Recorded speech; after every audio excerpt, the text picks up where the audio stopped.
Hello, Tachi Delek. Nous allons voir la peur des changements au cours d'une vie, d'un point de vue relatif tout d'abord, et ensuite avec un regard ultime, selon le bouddhisme.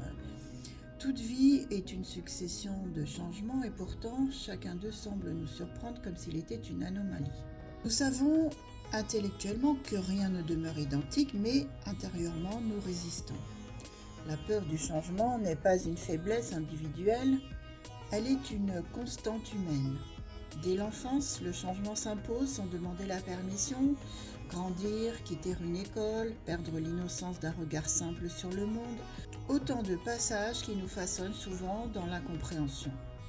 L'enfant ne craint pas tant le changement que la perte de repères, il apprend très tôt que changer, c'est renoncer à ce qui rassure. Ensuite, à l'âge adulte, la peur se raffine, elle devient plus silencieuse, plus rationnelle en apparence. On ne parle plus de peur, mais de prudence, de stabilité, de responsabilité. Changer de travail, de relation, de lieu de vie ou de trajectoire intérieure n'est plus seulement un risque matériel, c'est une remise en question de l'identité. Qui suis-je si je ne suis plus ce que j'ai toujours été ? Derrière chaque décision différée se cache souvent cette interrogation muette.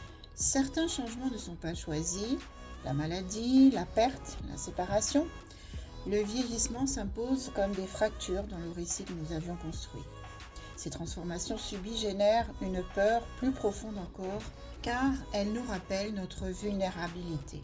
Elles brisent l'illusion du contrôle et révèlent une vérité inconfortable. Vivre, c'est être exposé. Pourtant, ce qui effraie dans le changement n'est pas tant l'événement que le vide qui l'ouvre, le moment où l'ancien n'est plus et où le nouveau n'est pas encore formé. Cet entre-deux est inconfortable, instable, mais il est aussi le lieu de toutes les métamorphoses. C'est là que se joue la possibilité d'une croissance réelle. Avec le temps, certains apprennent à reconnaître que la peur n'est pas un signal d'erreur, mais un seuil. Elle marque souvent l'approche d'un élargissement intérieur. Les changements qui ont le plus compté dans une vie sont rarement ceux qui furent les plus confortables, mais ceux qui ont exigé un abandon. Abandon d'une certitude, d'un rôle, d'une image de soi, etc. Et enfin, vieillir, confronte à un changement ultime, celui du rapport au temps. Les transformations deviennent moins spectaculaires, mais plus profondes. Il ne s'agit plus tant de devenir autre que d'accepter de se dépouiller. La peur se transforme alors parfois en sagesse, celle qui reconnaît que le mouvement est la loi même de la vie. Ainsi, la peur du changement n'est pas l'ennemi de l'existence, elle en est le compagnon discret. Elle nous rappelle ce à quoi nous tenons tout en nous invitant à ne pas nous y enfermer. Peut-être ne s'agit-il pas d'apprendre à ne plus avoir peur, mais d'apprendre à avancer malgré elle, en comprenant que chaque changement, aussi déstabilisant soit-il, participe à l'œuvre silencieuse de devenir vivant. Maintenant, la peur d'un point de vue ultime, d'un point de vue suprême, est dictée par le Bouddha. Donc, le Bouddha dit que la peur ne se combat pas, elle se dissout par la lucidité, par la discipline intérieure, par l'expérience directe. Voici des solutions concrètes, structurées, qui agissent à la racine.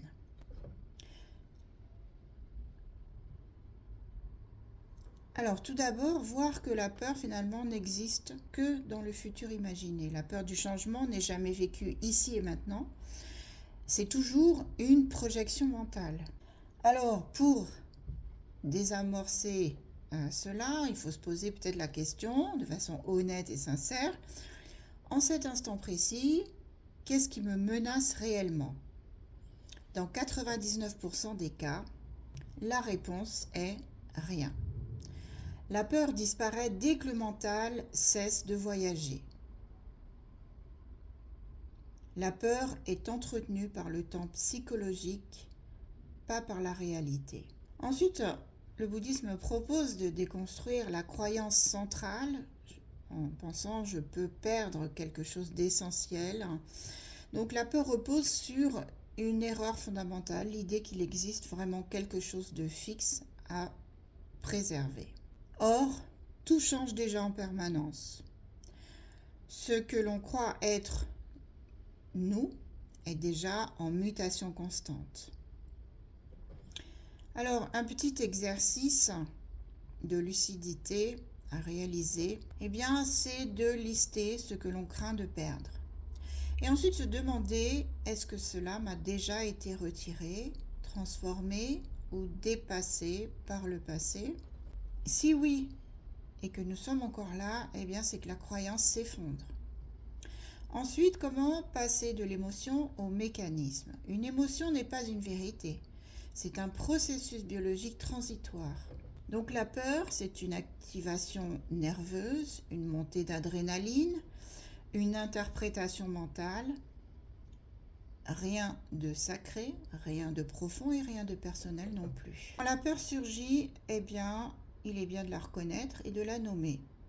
Parce que du coup, en la réduisant à sa mécanique, eh bien, on lui enlève son mystère. Agir avant que le mental ne négocie. La peur ne survit pas à l'action, elle survit à la rumination. Donc, une règle d'or, dès qu'une peur liée au changement apparaît, eh bien, il est conseillé de faire un acte concret en moins de 10 minutes, même petit, même imparfait. L'action coupe l'alimentation mentale de la peur. Ensuite, on sait que la peur du changement disparaît chez ceux qui pratiquent le changement. Donc faire un entraînement quotidien en changeant volontairement une habitude anodine, en modifiant un itinéraire, en faisant une action inhabituelle mais sûre. Donc en fait en disant non là où on disait oui par confort. Et du coup le système nerveux apprend que changer finalement ça n'est pas mourir. La peur ne dit jamais « il y a un changement », elle dit toujours « je vais perdre ». Mais ce « je » est une construction. Donc posons-nous la question de savoir, mais finalement, qui est exactement celui qui a peur? Si on cherche honnêtement, on ne trouve qu'une pensée. Et une pensée ne peut pas être menacée. Quelle absurdité! Donc il faut essayer de remplacer la peur par une posture intérieure. On n'élimine pas un vide, on cesse de le remplir. La posture qui dissout la peur est simple, disponibilité radicale à ce qui vient. Donc finalement, la peur du changement, c'est une illusion qui est entretenue par l'imagination, par le mental. Elle tombe par la présence, l'action et la lucidité. Elle n'est pas un ennemi, mais un reste de conditionnement. Ceux qui voient la peur n'est jamais affecté par elle. La peur est une émotion sans substance, elle ne possède ni forme stable, ni réalité propre. Elle apparaît, se maintient par la pensée, puis se dissout dès qu'on cesse de la nourrir. Lorsqu'on la regarde attentivement, on découvre qu'elle est vide. Vide d'objets réels, vide de permanence, vide de centre.